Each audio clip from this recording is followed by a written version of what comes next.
Když do Opatovič vjel otec vlasti, opat ho vedl do podzemní pasti. Kuklu mu na hlavu naráz hned dal, přes tajný chodby ho v temnotě hnal. Karel tam zíral na zlato a lesk, v jeskyních ticho a mnišský stesk. Třikrát se otočil, ztratil svou cestu, tajemství nedal žádnému městu.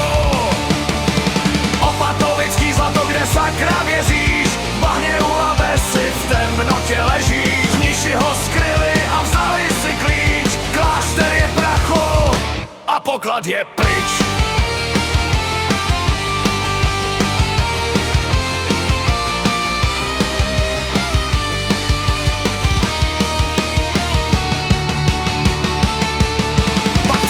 Ten grázl Jan Zopoč napád, do bran kláštera pušil jak klan.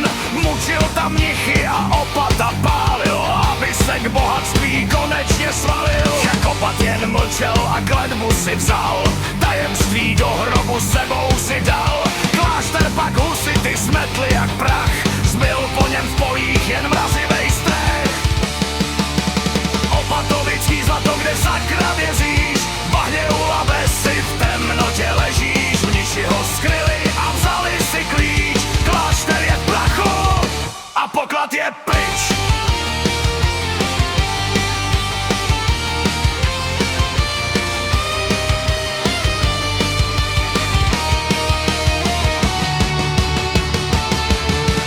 Prý je tam jezero černý a hluboký, v něm leží zlaťáky po dlouhý věky.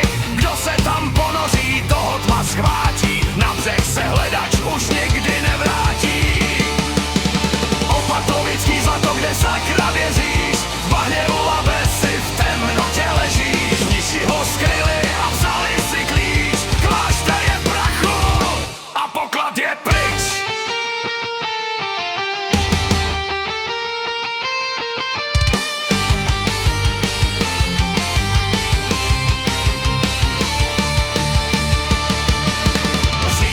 Že až nám poteče do bod, vyplave zlato a skončí ta robota.